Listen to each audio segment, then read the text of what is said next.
Hi everybody, I'm Martin Breslin and you're in the kitchens at Harvard University. And today we're going to make a very simple dish, steak au poivre, tenderloin au poivre. So here is a tenderloin steak, and tenderloin is the most tender cut of meat, cut of beef, but it's also the least flavorsome. So usually a nice pepper or a strong sauce goes well with it, nice creamy sauce. So we have the tenderloin, and I'm just going to season it on both sides with a little bit of crushed black pepper and salt. Actually, quite a bit of crushed black pepper. I'm going to actually push it right into it because we are doing the au poivre. And I'll show you a little tip of how I usually crush peppercorns. I usually take a towel and I take my peppercorns, put them in the middle, turn the towel over, put the back of my knife and actually bang it. And it breaks the peppercorns nicely so you can use it for your steak au poivre. So I'm going to heat a pan up, add a little bit of olive oil to the pan, get that nice and hot so I can get the steak cooking. And when I cook a steak, I usually cook it medium rare, and that's about 120 degrees. You can use a meat thermometer, or you can actually just touch it by feel. It should feel like this soft part of your big finger here, your thumb, of your thumb. So nice and soft. So the pan is hot, and I can hear the steak sizzling, and I'm going to put that on and cook it on a nice hot pan to start, and then I'll lower the pan down, so I'll sear the steak. Okay, so we've seared the steak on both sides, and I can feel the touch. It's very soft, like my thumb here, just the end of the thumb, so it's practically, I think, just about ready, medium rare.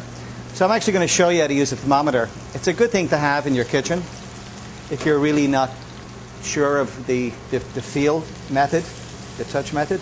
And I usually just stick it, you can stick a thermometer in, and you want it to get around just 118, 120 degrees. And we are at 118, and that steak is ready. It's going to continue to, even when it's off the heat, it will continue to cook. So you should let a steak rest after you've cooked it for a good 5 minutes. Take the steak off. So I'm going to leave it there, let it rest. And I'm going to use the juices from the steak here and make our sauce. So I'm putting some cognac in the pan. I'm going to put some more peppercorns because we've nicely flambéed the cognac. Now we've just burned off the alcohol from the cognac, and I'm reducing that all the way down and reducing it so it's nearly evaporated. And this just concentrates the flavor. And it's just about gone. I'm going to add some heavy cream. And I'm going to also reduce this down. So we picked up, as the steak is sitting in the pan here, sometimes juices will come out. And if that does, you can just add those back in here. Now I can see this is really nicely reducing here. And the last thing you do is some soft butter. Have some soft butter. And you take your sauce right off the heat. And I'm going to just add some butter to it. And we call this monte au beurre.